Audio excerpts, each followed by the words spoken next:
القرآن يوحدنا لطريق الخير يوجهنا الله تعالى أنزله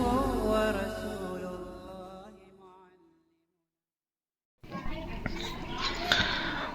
بسم الله الرحمن الرحيم. ويستعمل أحدهما مكان الآخر مجازا حتى يجوز الأداء بنية القضاء وبالعكس. أي يستعمل كل من الأداء والقضاء مكان الآخر بطريق المجاز حتى يجوز الأداء بنية القضاء بأن يقول نويت أن أقضي ظهر اليوم،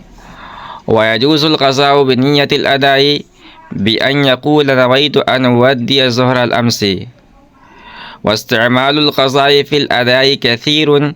كقوله تعالى فإذا قضيت الصلاة فانتشروا في الأرض، أي إذا أدي الصلاة الجمعة، لأن الجمعة لا تقضى. ولذا ذهب فخر الإسلام إلى أن القضاء عام يستعمل في الأداء والقضاء جميعا، لأنه عبارة عن فراغ الذمة وهو يحصل بهما، فكان في معنى الحقيقة بخلاف الأداء، فإنه ينبئ عن شدة الرعاية، وهو ليس إلا في الأداء، كما قال الشاعر الذئب يأدو للغزال يأكله أي يختله ويغلب عليه. کہنے کہ وَيَسْتَعْمَلُ أَحَدُهُمَا مَكَانَ الْآخَرِ مَجَازًا حَتَّى يَجُوزَ الْأَدَاءُ بِنِيَّةِ الْقَضَاءِ وَبِالْعَكْسِ. اور ادا اور قضا میں سے ہر ایک دوسرے کی جگہ مجازاً استعمال ہوتا ہے، حتیٰ کہ قضا کی نیت سے ادا جائز ہوتی ہے، اور اس کا برعکس. أي يستعمل كل من الأداء والقضاء مكان الآخر بطريق المجاز حتى يجوز الأداء بنية القضاء بأن يقول نويت أن أقضي ظهر اليوم، ويجوز القضاء بنية الأداء بأن يقول نويت أن أودي ظهر الأمس. یعنی ادا اور قضا میں سے ہر ایک دوسرے کی جگہ بطریق مجاز مستعمل ہوتے ہیں، حتیٰ کہ قضا کی نیت سے ادا جائز ہوتی ہے، بعین طور پر کہ کہے کہ میں نے نیت کی کہ آج کی ظہر کی نماز قضا کروں گا. اسی طرح ادا کی نیت سے قضا جائز ہے، اس طور پر کہ یوں کہے کہ میں نے اس بات کی نیت کی کہ کل گزشتہ کی ظہر کو ادا کروں گا. واستعمال القضاء في الأداء كثير كقوله تعالى فإذا قضيت الصلاة فانتشروا في الأرض، أي إذا أديت صلاة الجمعة. اور ادا میں قضا کا استعمال بکثرت ہے. مثال کے طور پر بھائی تعالیٰ کا ارشاد ہے فإذا قضيت الصلاة فانتشروا في الأرض، یعنی جب جمعے کی نماز ادا کر لی جائے تو تم زمین میں پھیل پڑو. تو یہاں جمعے کی نماز کی قضا سے جمعے کی نماز کی ادا مراد ہے، اس لیے کہ جمعے کی قضا نہیں کی جاتی ہے. وَلِذَا ذَهَبَ فَخْرُ الْإِسْلَامِ إِلَىٰ أَنَّ الْقَضَاءَ عَامٌ يُسْتَعْمَلُ فِي الْأَدَاءِ وَالْقَضَاءِ جَمِيعًا، لأنه عبارة عن فراغ الذمة وهو يحصل بهما، فكان في معنى الحقيقة بخلاف الأداء، فإنه ينبئ عن شدة الرعاية وهو ليس إلا في الأداء. اسی وجہ سے فخر الاسلام رحمۃ اللہ اس طرف گئے ہیں کہ قضا عام ہے، ادا اور قضا دونوں میں استعمال ہوتا ہے، کیونکہ قضا نام ہے ذمے کے فارغ ہونے کا، اور فراغ ذمہ ادا اور قضا دونوں سے حاصل ہوتا ہے. تو قضا کا استعمال ادا میں حقیقت کے معنی میں ہوگا، برخلاف ادا کے، کیونکہ لفظی ادا شدت رعایت کے معنی کی خبر دیتا ہے، اور یہ معنی صرف ادا میں پائے جاتے ہیں. کما قال الشاعر، جیسا کہ کسی شاعر نے کہا الذئب یعدو للغزال یأکلہ ای یختلہ ویغلب علیہ، بھیڑیا ہرن کو فریب میں ڈالتا ہے تاکہ اسے کھا لے، یعنی اسے فریب دے کر اس پر چڑھ بیٹھتا ہے. وَيُسْتَعْمَلُ أَحَدُهُمَا مَكَانَ الْآخَرِ مَجَازًا. ادا اور قضا کی تعریف سے فراغت کے بعد یہاں سے رحمۃ اللہ علیہ یہ بیان فرمانا چاہتے ہیں کہ ادا اور قضا میں سے ہر ایک دوسرے کی جگہ مجازاً استعمال ہو سکتے ہیں. چنانچہ قضا کی نیت سے ادا جائز ہو جاتی ہے، اور ادا کی نیت سے قضا درست ہو جاتی ہے۔ اس کو مثال سے سمجھایا ہے کہ اگر کسی نے مثال کے طور پر آج کی ظہر ادا کرتے وقت یہ نیت کی کہ میں آج کی ظہر کی نماز قضا کر رہا ہوں، دو بقرین آج یہ مراد ہوگا کہ میں آج کی ظہر کی نماز ادا کرنے کی نیت کرتا ہوں۔ اسی طرح اگر کسی نے کہا کہ میں کل گزشتہ کی ظہر ادا کرنے کی نیت کرتا ہوں، تو بقرینہ گزشتہ کل یہ مراد ہوگا کہ میں گزشتہ کل کی ظہر قضا کرنے کی نیت کرتا ہوں۔ اور شارح فرماتے ہیں کہ قضا کا استعمال ادا کے معنی میں بکثرت ہوتا ہے،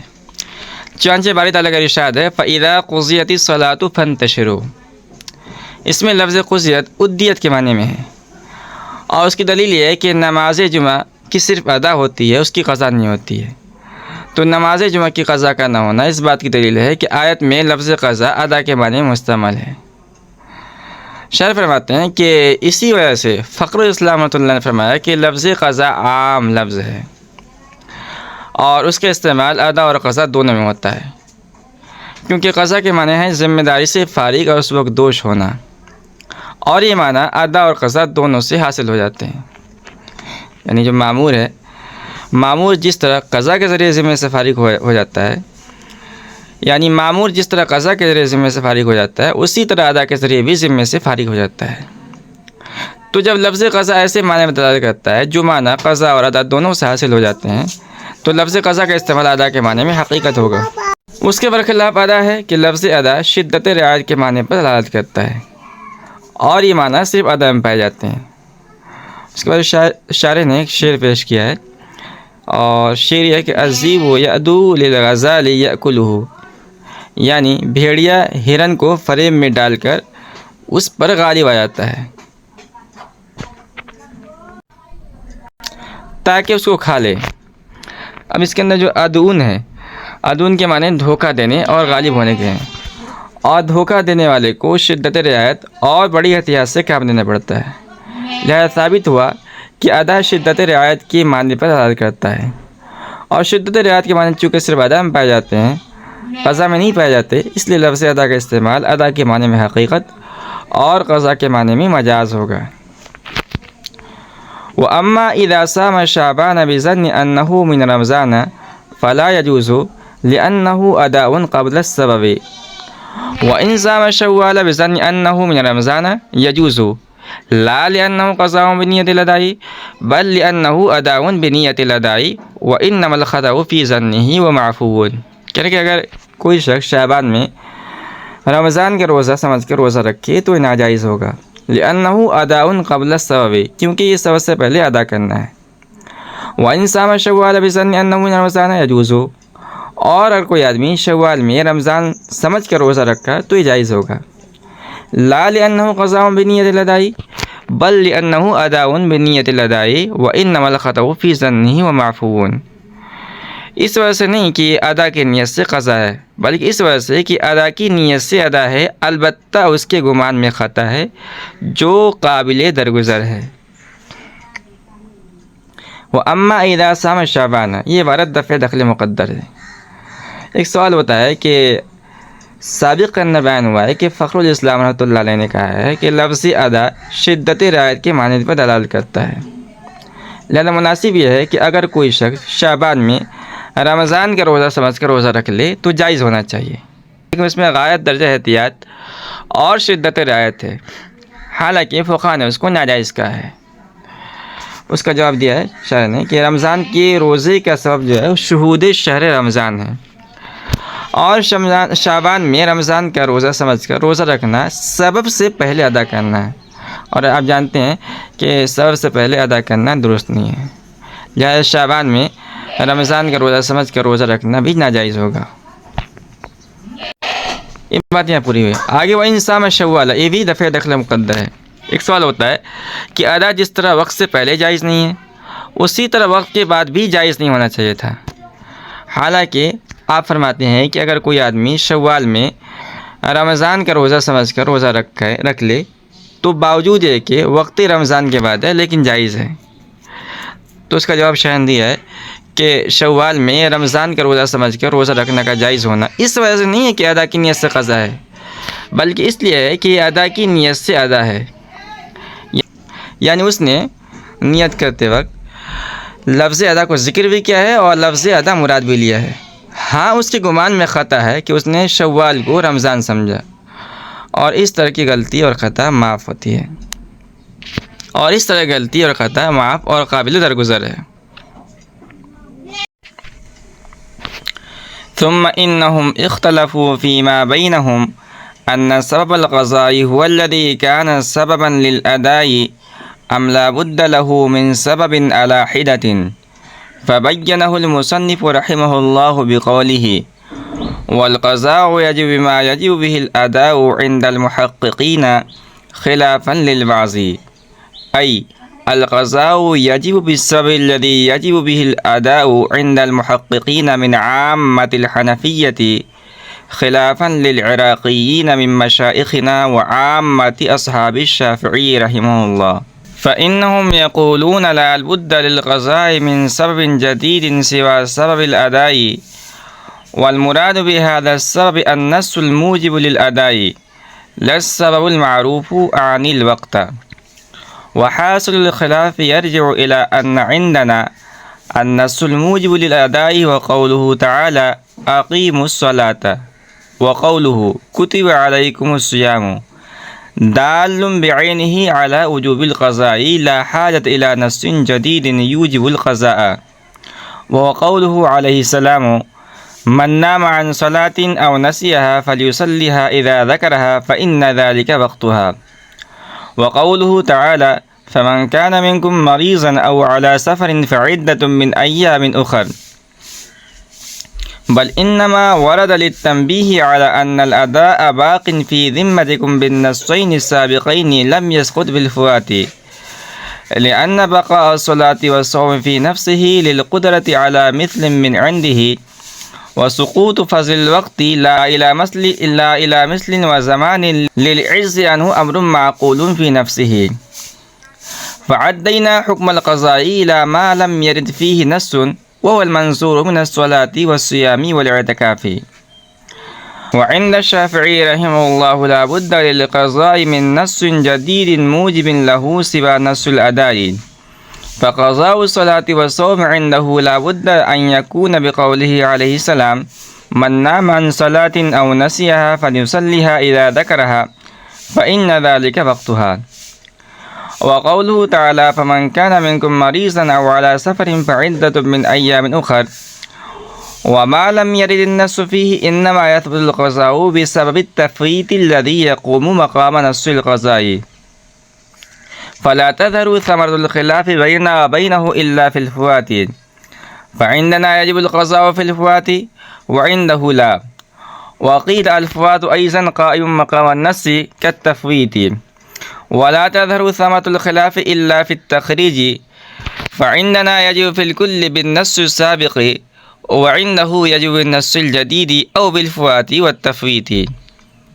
وقضاء الحضر في السفر 4 ركعات، وقضاء السفر في الحضر 2 ركعتين، وقضاء الجهر في النهار جهرا، وقضاء السر في الليل سرا يؤيد ما ذكرنا، وقضاء الصحيح صلاة المريض بعنوان الصحة، وقضاء المريض صلاة الصحة بعنوان المرض يؤيد ما ذكره۔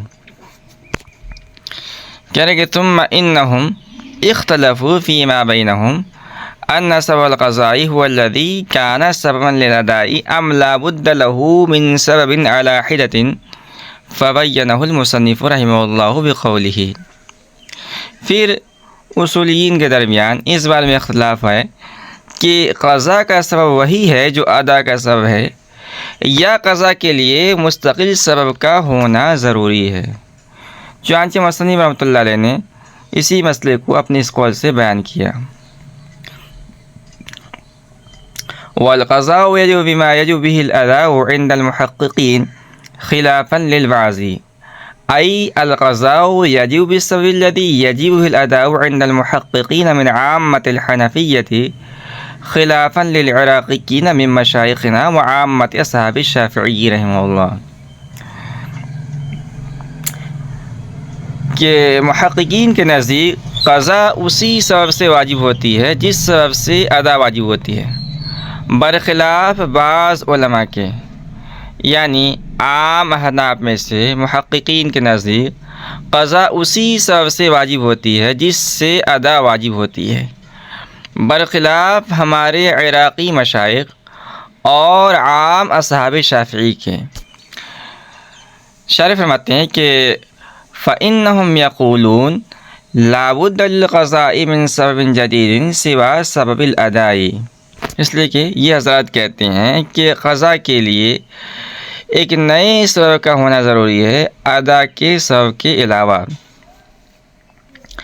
والمراد بهذا السبب النص الموجب للأداء لا السبب المعروف عن الوقت، اور سبب سے مراد وہ نص ہے جو ادا کو واجب کرنے والا ہے، نہ کہ معروف سبب یعنی وقت۔ وحاصل الخلاف يرجع إلى أن عندنا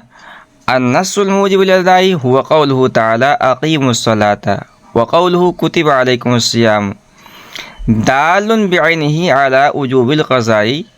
لا حاجة إلى نص جديد يوجب القضاء، وقوله عليه السلام من نام عن صلاة أو نسيها فليصليها إذا ذكرها فإن ذلك وقتها۔ شرح فرماتے ہیں کہ اختلاف کا حاصل یہ ہے کہ ہمارے نزدیک وہ نص جو ادا کو ثابت کرنے والی ہے وہ باری تعالیٰ کا ارشاد ہے اقیموا الصلاۃ، اور اسی طرح باری تعالیٰ کا دوسری جگہ ارشاد ہے کتب علیکم الصیام۔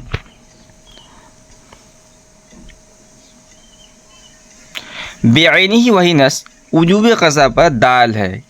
کسی ایسی نئی نص کی ضرورت نہیں ہے جو قضا کو واجب کرتی ہو، اور وہ نئی نص حضور صلی اللہ علیہ وسلم کا ارشاد ہے کہ من نام عن صلاۃ او نسیها فلیصلیها اذا ذکرها فإن ذلک وقتها، یعنی اگر کوئی نماز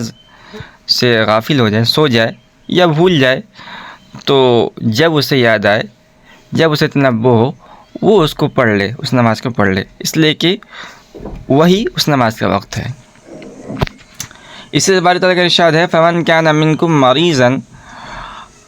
وقوله تعالی فمن کان منکم مریضا او علی سفر فعدۃ من ایام اخر، اسی طرح باری تعالیٰ کا ارشاد فمن کان منکم مریضا او علی سفر فعدۃ من ایام اخر۔ بل انما ورد للتنبیہ علی ان الاداء باق فی ذمتکم بالنص السابقین لم یسقط بالفوات، بلکہ یہ اس طرح کے جو نص ہیں وہ وارد ہوئے ہیں اس بات پر تنبیہ کرنے کے لیے کہ ادا تمہارے ذمہ باقی ہے سابق دو نصوں کے ذریعے، اور وہ فوات کی وجہ سے ذمے سے ساقط نہیں ہوا ہے۔ لأن بقاء الصلاة والصوم في نفسه للقدرة على مثل من عنده،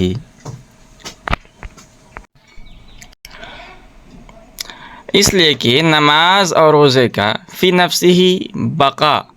مامور کے پاس سے مثل پر قدرت رکھنے کی وجہ سے ہے۔ شارح فرماتے ہیں کہ وسقوط فضل وقتی لا الى مثل زمان للعجز عنه امر معقول في نفسه، فعدينا حكم القضاء الى ما لم يرد فيه نص وهو المنظور من الصلاة والصيام والاعتكاف، اور وقت کی فضیلت کا مثل اور زمان کے بغیر ساقط ہونا اس سے عاجز ہونے کی وجہ سے ایسا امر ہے جو فی نفسی معقول ہے، لہذا ہم نے قضا کے حکم کو اس چیز کی طرف متوجہ کر دیا جس میں کوئی نص وارد نہیں ہوئی ہے، مثال کے طور پر نظر کی نماز، نظر کا روزہ اور نظر کا اعتکاف۔ وعند الشافعی رحمہ اللہ لا بد للقضاء من نص جدید موجب له سوى نص الاداء، اور حضرت امام شافعی رحمۃ اللہ علیہ کے نزدیک قضا کے لیے ایک نئے نص کی ضرورت ہے جو قضا کو واجب کرنے والے ہو سوائے نص ادا کے علاوہ۔ فقضاء الصلاة والصوم عنده لا بد ان يكون بقول علیہ السلام من نام عن صلاة او نسیها فلیصلیها اذا ذکرها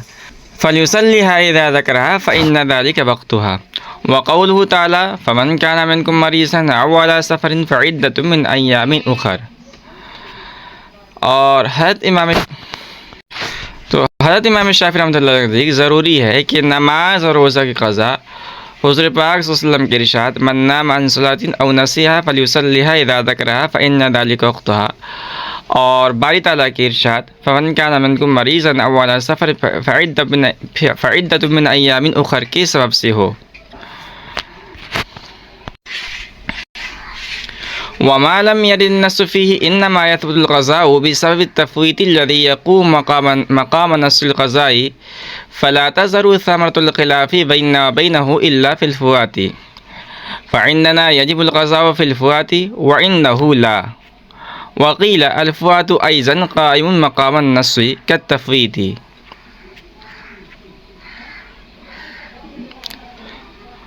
اور جس چیز میں نص وارد نہیں ہوئی ہے اس میں قضا اس تفویت کے سبب ثابت ہے جو نص قضا کے قائم مقام ہے، تو ہمارے اور ان کے درمیان اختلاف کا ثمرہ صرف فوات کی صورت میں ظاہر ہوگا۔ چنانچہ ہمارے نزدیک فوات میں قضا واجب ہے اور حضرت امام شافعی رحمۃ اللہ علیہ کے نزدیک واجب نہیں ہے،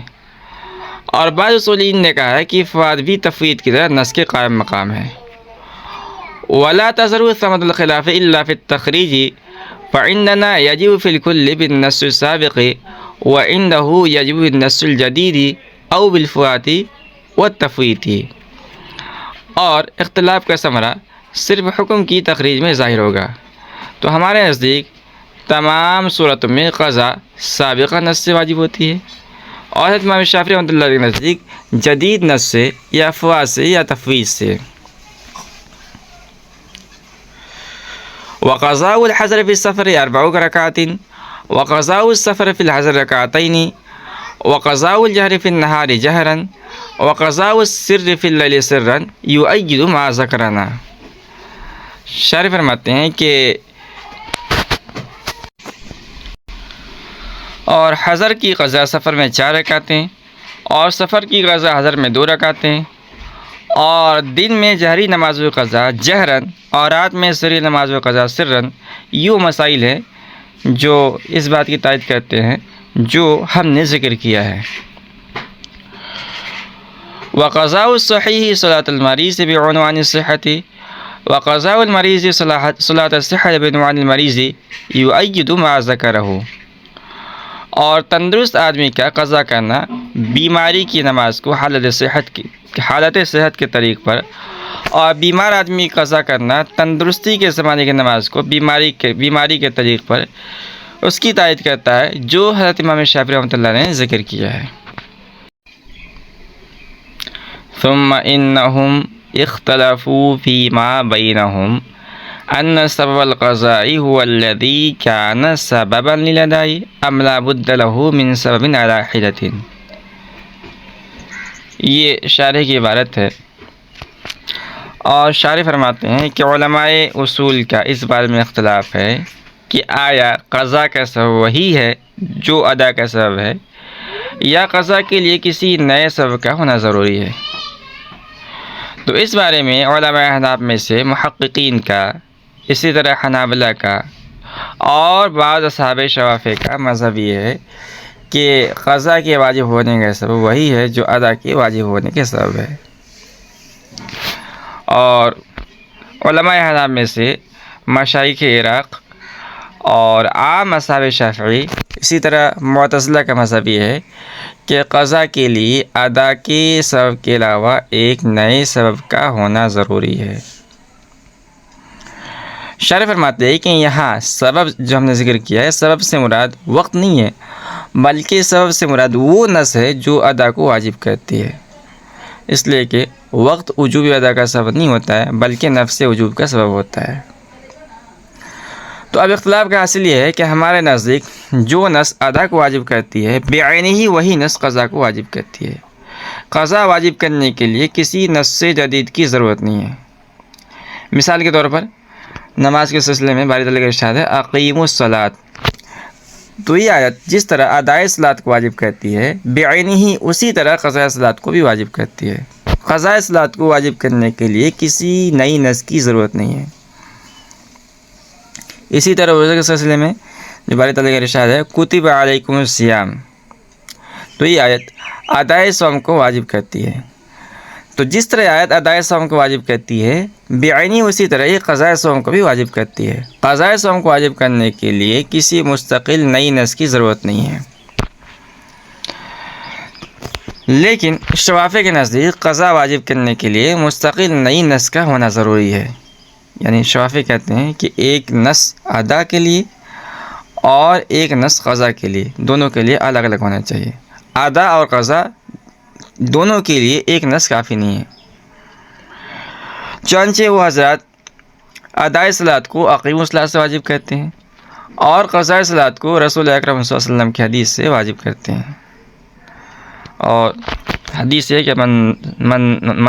نام عن صلاۃ او نسیها فلیصلیها اذا ذکرها فإن ذلك وقتها۔ اسی طرح روزے کے لیے موجب للادا وہ باری تعالیٰ کا ارشاد ہے کتب علیکم الصیام، اور موجب للقضاء فمن کان منکم مریضا او علی سفر فعدۃ من ایام اخر ہے۔ یعنی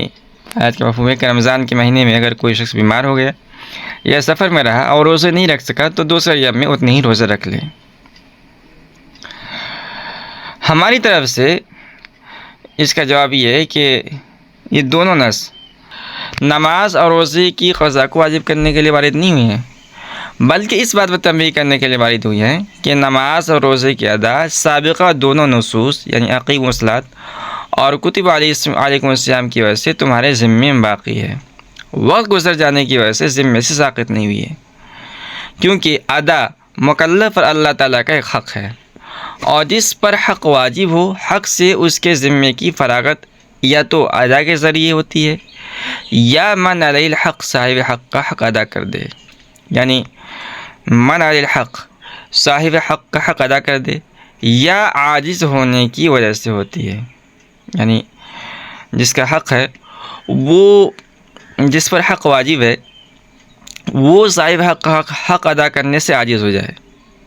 یا صاحب حق کے ساقط کرنے کی وجہ سے ہوتی ہے، یعنی صاحب حق کہے کہ میں اپنا حق ساقط کرتا ہوں۔ لیکن یہاں تینوں باتیں نہیں پائی گئی، کیونکہ من علی الحق نے نہ تو صاحب حق کا حق ادا کیا ہے اور نہ وہ حق ادا کرنے سے عاجز ہے، اس لیے کہ مکلف اگرچہ فضیلت وقت حاصل کرنے سے عاجز ہے قضا کرنے کی وجہ سے، لیکن اصل عبادت و قادر ہے۔ اسی طرح صاحب حق نے اپنا حق ساقط بھی نہیں کیا ہے، کیونکہ صاحب حق باری تعالیٰ کی طرف سے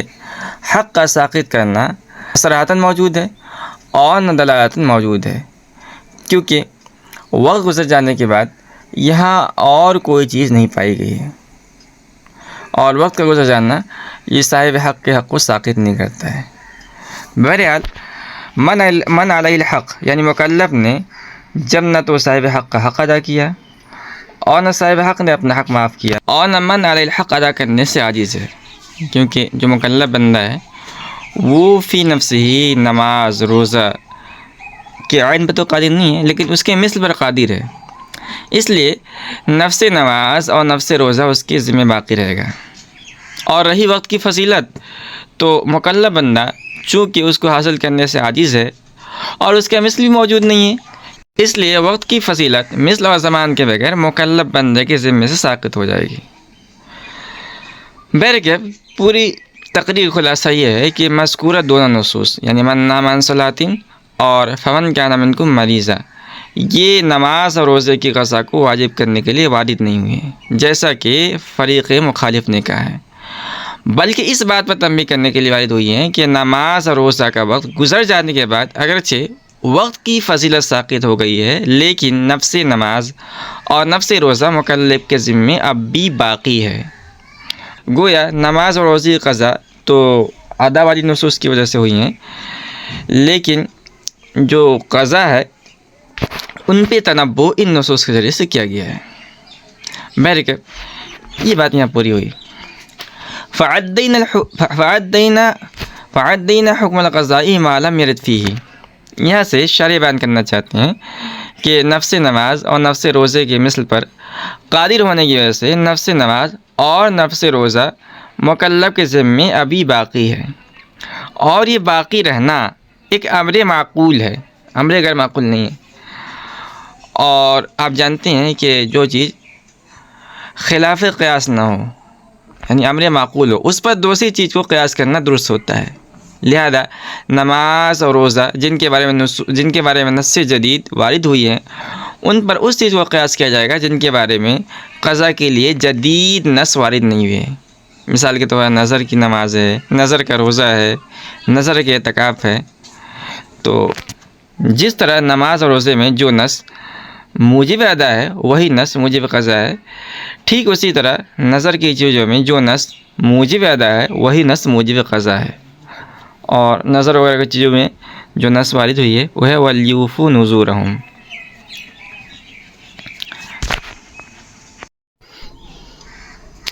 لیکن اس پر کوئی اعتراض کرے کہ جس چیز میں قضا کے لیے جدید نص وارد نہیں ہوئی ہے، یعنی نظر، اس کی قضا قیاس کے لیے ثابت ہوگی، اور قیاس موجب ادا کے علاوہ خود ایک جدید سبب ہے۔ یعنی معترض کہنے کا مقصد یہ ہے کہ آپ نے فرمایا کہ شے منظور کی ادا یہ نص یعنی وَلْيُوفُوا نُذُورَهُمْ سے واجب ہوئی ہے، اور اس کی قضا قیاس سے واجب ہوئی ہے، تو گویا وجوب ادا کا سبب اور ہوا، اور وجوب قضا کا سبب اس کے علاوہ کوئی دوسری شے ہوئی۔ حالانکہ یہ بات احناف کے مذہب کے خلاف ہے۔ تو اس کا جواب یہ ہے کہ قیاس یہ فقط مظہر ہوتا ہے، مثبت نہیں ہوتا ہے۔ لہذا نظر میں قضا تو اسی نص سے واجب ہوئی ہے جس سے ادا واجب ہوئی تھی، مگر اس کا اظہار قیاس سے ہوا ہے۔ شارح فرماتے ہیں کہ حضرت امام شافعی رحمۃ اللہ کے نزدیک قضا کے لیے نص ادا کے علاوہ چونکہ دوسری نص کا ہونا ضروری ہے، اس لیے ان کے نزدیک نماز کی ادا اقیموا الصلاۃ سے واجب ہوگی، اور اس کی قضا حدیث من نام عن صلاۃ سے واجب ہوگی۔ اسی طرح روزے کی ادا کتب علیکم الصیام سے واجب ہوگی، اور اس کی قضا فمن کان منکم مریضا والی آیت سے واجب ہوگی۔ اور جس چیز کی قضا کے لیے جدید نص وارد نہ ہوئی ہو، اس کی قضا کا سبب تفویت یعنی فوت کر دینا ہوگا، کیونکہ تفویت یعنی فوت کر دینا مکلف کی طرف سے ایک تعدی اور ظلم ہے، اور تعدی زمان کا سبب ہوتا ہے، لہذا تفویت بھی زمان یعنی قضا کا سبب ہوگا، اور نص قضا کا قائم مقام ہوگا۔ شرح فرماتے ہیں کہ ہمارے اور امام شافعی رحمۃ اللہ کے درمیان اختلاف کا ثمرہ صرف فوات کی صورت میں ظاہر ہوگا۔ یعنی مثال کے طور پر ایک آدمی ہے، وہ نظر کے دن بیمار ہو گیا، یا پاگل ہو گیا، یا نماز یا روزہ ادا نہ کر سکا، تو ہمارا نزدیک چونکہ قضا کا سبب وہی ہے جو ادا کا سبب ہے، اس لیے فوات میں بھی قضا واجب ہوگی۔ اور حضرت امام شافعی رحمۃ اللہ کے نزدیک جو قضا کے لیے جدید نص یا تفویت کا ہونا ضروری ہے، اور فوات کی صورت میں دونوں میں سے کوئی چیز نہیں پائی گئی، اس لیے فوات کی صورت میں حضرت امام شافعی رحمۃ اللہ کے نزدیک قضا واجب نہیں ہوگی۔ شارح فرماتے ہیں کہ بعض حضرات شافعی کے نزدیک فوات بھی تفویت کی طرح نص کے قائم مقام ہے، یعنی جس طرح قضا کے لیے نص جدید نہ ہونے کی صورت میں تفویت قضا کا سبب ہوتا ہے، اسی طرح فوات بھی قضا کا سبب ہوتا ہے۔ تو اس صورت میں باہمی اختلاف کا ثمرہ صرف حکم کی تقریر میں ظاہر ہوگا، یعنی ہمارے نزدیک قضا کے لیے نص جدید ہونا یا تفویت ہونا یا فوات ہونا ضروری ہے، اور ان تمام صورتوں میں سابقہ نص قضا واجب ہوتی ہے۔ اور حضرت امام شافعی رحمۃ اللہ علیہ کے نزدیک اگر قضا کے لیے نص جدید ہو تو قضا کا سبب نص جدید ہوگا، ورنہ تفویت یا فوات سبب بنے گا۔ یہ بات یہاں پوری ہوئی۔ وقضاء الحضر فی السفر، یہاں سے شارح فرمانا چاہتے ہیں کہ فریقین میں سے ہر ایک کے مؤیدات موجود ہیں، چنانچہ دو مسئلے احناف کے مذہب کی تائید کرتے ہیں۔ پہلا مسئلہ یہ ہے کہ اگر کسی کے حضر کے زمانے میں رباعی نماز فوت ہو گئی ہو اور وہ اس کو سفر کی حالت میں قضا کرنا چاہتا ہو تو 4 رکعت قضا کرے گا، حالانکہ سفر میں رباعی نماز ثنائی نماز میں منتقل ہو جاتی ہے۔ تو اگر قضا سبب جدید کی وجہ سے ہوتا تو سفر میں 2 رکعت نماز واجب ہوتی ہے، حالانکہ 2 رکعت نماز واجب نہیں ہوتی بلکہ 4 واجب ہوتی ہے۔ اس سے معلوم ہوا کہ سفر کی حالت میں قضا کا سبب وہی ہے جو حضر کی حالت میں ادا کا سبب تھا۔ اسی طرح اگر کسی کے سفر کی حالت میں رباعی نماز، مثال کے طور پر ظہر کی نماز فوت ہو گئی اور اس کو حضر کی حالت میں قضا کرنا چاہتا ہوں تو 2 ہی رکعت قضا کرے گا۔ اس سے بھی معلوم ہوا کہ قضا کا سبب وہی ہے جو ادا کا سبب ہے، قضا کسی سبب جدید کی وجہ سے واجب نہیں ہوئی ہے۔ دوسرا مسئلہ ہے کہ اگر کسی کی جہری نماز، مثال کے طور پر مغرب یا عشاء لے لیجیے، فوت ہو گئی اور وہ اس کی قضا دن میں کرنا چاہتا ہو تو قرأت جہرن کرے گا۔ چنانچہ اگر باجماعت نماز قضا کرنے کا ارادہ ہے تو امام پر جہر کرنا واجب ہے، اور اگر قضا کرنے والا منفرد ہے تو جہر کرنا افضل ہے۔ اسی طرح کسی کی سری نماز، مثال کے طور پر ظہر یا عصر فوت ہو گئی ہو اور ان کو رات میں قضا کرنا چاہتا ہوں تو امام ہو یا منفرد دونوں کے لیے سرجن قرأت کرنا واجب ہے۔ یہ مسئلہ بھی اس بات کی تائید کرتا ہے کہ قضا کا سبب وہی ہے جو ادا کا سبب ہے۔ شاعر فرماتے ہیں کہ 2 مسئلے ایسے ہیں جو حضرت امام شافعی رحمۃ اللہ علیہ کے مذہب کی تائید کرتے ہیں۔ پہلا مسئلہ ہے کہ ایک آدمی جو قیام، رکوع، سجدے پر قادر نہیں تھا، اس کی نماز فوت ہو گئی۔ اب اگر اس کو تندرستی کے زمانے میں قضا کرنا چاہتا ہو تو صحت اور تندرستی کے طریق پر قضا کرے گا، یعنی قیام، رکوع، سجدے کے ساتھ قضا کرے گا۔ دوسرا مسئلہ ہے کہ اگر کوئی بیمار شخص جو قیام وغیرہ پر قادر نہ ہو، تندرستی کے زمانے کی نمازیں قضا کرنا چاہتا ہو تو بیمار کی نماز کے طریق پر بغیر قیام وغیرہ کی قضا کرے گا۔ ان دونوں مسئلوں میں ادا اور قضا چونکہ دونوں متفاوت ہیں، اس لیے معلوم ہوا کہ قضا کا سبب ادا کے سبب کے علاوہ ہوتا ہے۔ اگر دونوں کا سبب ایک ہوتا دونوں کے درمیان تفاوت نہ ہوتا ہے۔